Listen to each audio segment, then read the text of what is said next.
Welcome to my video. My name is Paul and I'm going to take you through the Best International Feature Film Academy Award process. I'm a big world cinema fan and I find this particular award fascinating as it provides you a great list of the different types of films from across many different countries. It's also very highly regarded as one of the best films that wins an award on the evening. It's a bit like the World Cup of cinema or Eurovision or anything like that, where there's a process and competition where countries get together, choose a film and compete against each other. But there's a lot more to it and I'm going to go through it now. So in order for a country to take part in the Academy Awards for Best International Feature Film, they must first select a committee in which to select which film. This must include people from the industry who are not at all represented in the feature film. So for example, Hong Kong was once disqualified last year because it featured an actor who starred in the submission that they put forward. So in order for a country to put forward an eligible film, there are three sort of main criteria, and often this does change because they do release the regulations every single year. So for now, this is broadly how it works. So first, the film must have over 50% of the language not in the English language. There are often sometimes troubles such as the use of English pidgin, which has seen Nigeria have a submission disqualified in the past. However, broadly, it can be any language as long as it's not in the English language and it needs to be the dominant language of the film. Second is there needs to be a significant contribution from the country submitting it. So sometimes you have a situation where two countries could submit the same film because they've got, they jointly directed, or one country inputted a lot of the finances, or one country directed and the other country hosted. So for example, last year Perfect Days, which was Japan's submission, could have been Germany because Wim Wenders directed it, but it was also Japan because it was set in Japan. So as long as they can show there's significant contribution from the submitting country, that's fine. And the final bit is it must be shown in commercial cinemas for at least 7 days within the time period given, which is usually about 10 months from December last year to October, end of October this year. Something like that. It varies again, and things like COVID got in the way, which affected how countries could submit, etc. And if in this situation where there's, say, for example, it's not possible for a country to play in a cinema because of wars, famine, whatever it might be, that you can play it in America as well. Sometimes if it's 7 consecutive days, you could do that in festivals such as, I think, Zone of Interest actually happened for the UK because the actual release date in the UK for general release was very late. The next part of the process is for the Academy voters to review all the films, and I think realistically you're in the sort of headspace of 80 to 100, so it's not possible necessarily they would watch every single one, but they will watch a bulk of them, vote for their top 15. Before that, the Academy will go through, check the language requirements, check various papers such as evidence for showing the creative contribution that countries particularly made, etc.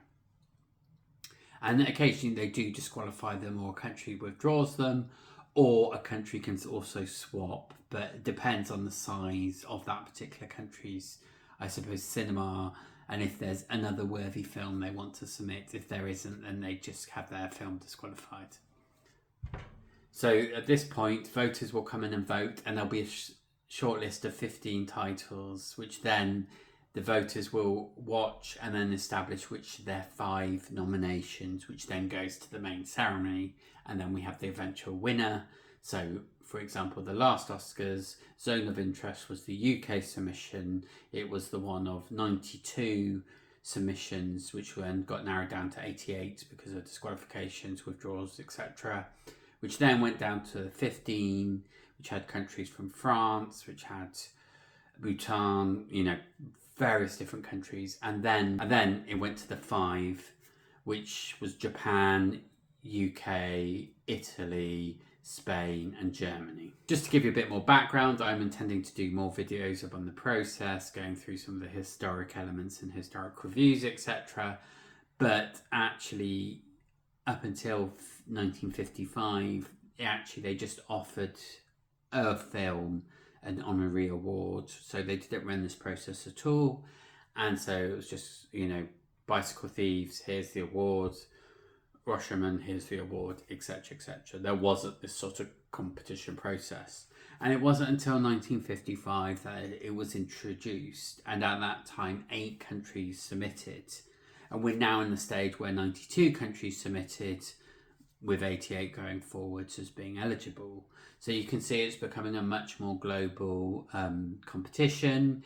You have things like changes in what countries look like with the end of the Soviet Union, end of changes due to decolonization, etc., etc. So we've got a lot more countries, and a lot more countries wanting to submit, and a lot more countries building on their film industries.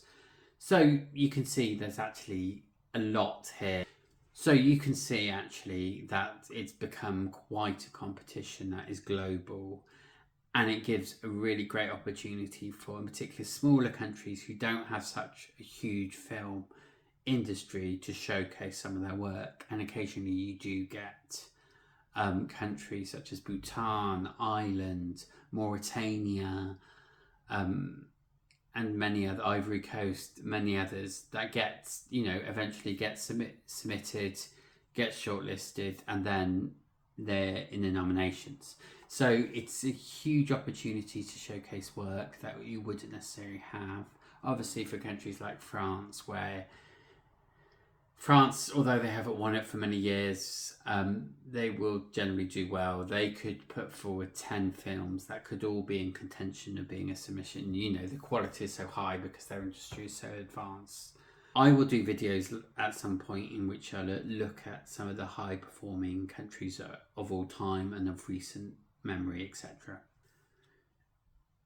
So if you're interested in the Best International Feature Film Award, or you just like world cinema, which many people do, this is the channel for you. I'm going to be doing reviews, so whether that's new announcements about what countries are going to submit, or whether it's historic submissions. So it could be a submission from 1984 for Portugal or something, I don't know. That's what a lot of the content's going to be. And for new films which are submission, I'll do some analysis about how likely they're going to do based on countries past, based upon current award streak and various other things like that. I'm going to basically use this channel to follow the Oscars race for Best International Feature Film.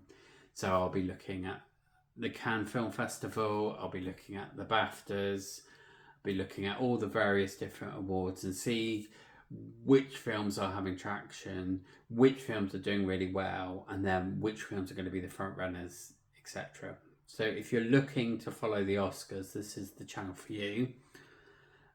I will also be analysing countries' performance. I've slightly touched on it before, but looking at who the most successful countries, who's actually coming into the sort of form, because we start to see patterns about which countries drop in and drop out. So often countries can have really solid periods where they're constantly getting to the shortlisting process or the nomination process, or occasionally winning, while other countries might be submitting every single year and not getting anywhere. But then it might change because one film does particularly well, and then it kind of flags that they're in contention for the award, etc.